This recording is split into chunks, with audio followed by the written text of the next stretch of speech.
Hello everyone, welcome to Dr. Ravi's Academy. I am Dr. Ravi, Professor of Mechanical Engineering.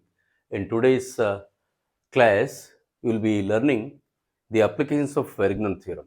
So, how to apply this Verignon theorem by means of a problem, we will be understanding this rocker arm problem. Let us look at this.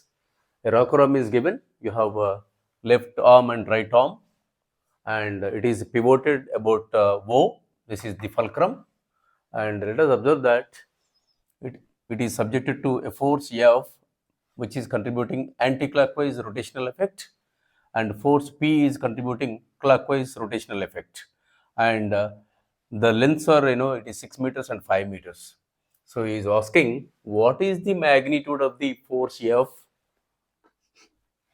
that exactly balances force P about fulcrum O. So this is the problem. So to understand this, the slopes are given. Let us observe that slopes are given.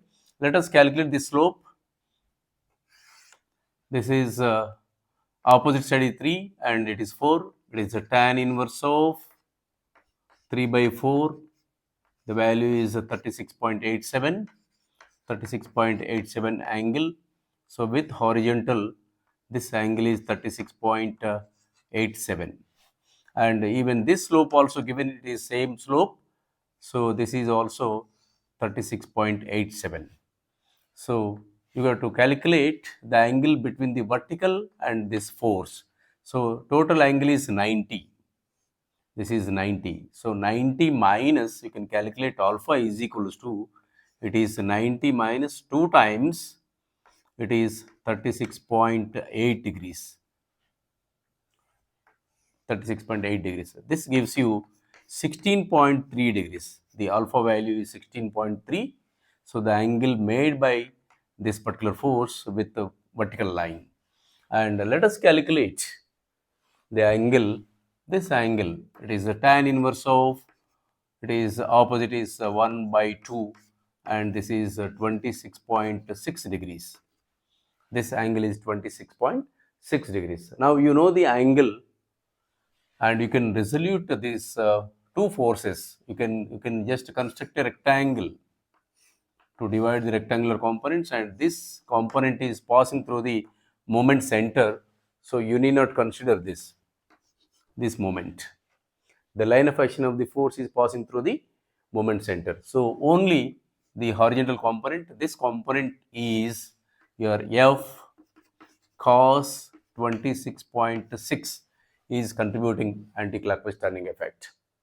And here this force, the vertical component, let us form a rectangle, and this particular force, the vertical component is passing through the moment center. So no moment is contributed by this particular force, and the other force is this component. So this becomes P, that is P cos, it is 16 degrees, 16.3 degrees.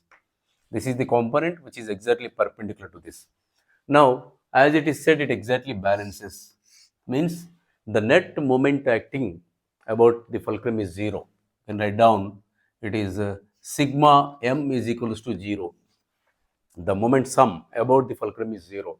So it is about fulcrum, that is O. Now let us write down the equation. Here anticlockwise moment, that is F, it is cos 26.6 is the force component, and the moment arm is 6 meters. This is anticlockwise moment, and the other side clockwise moment is 250. It is cos 16.3 is the force, and the moment arm is 5 meters.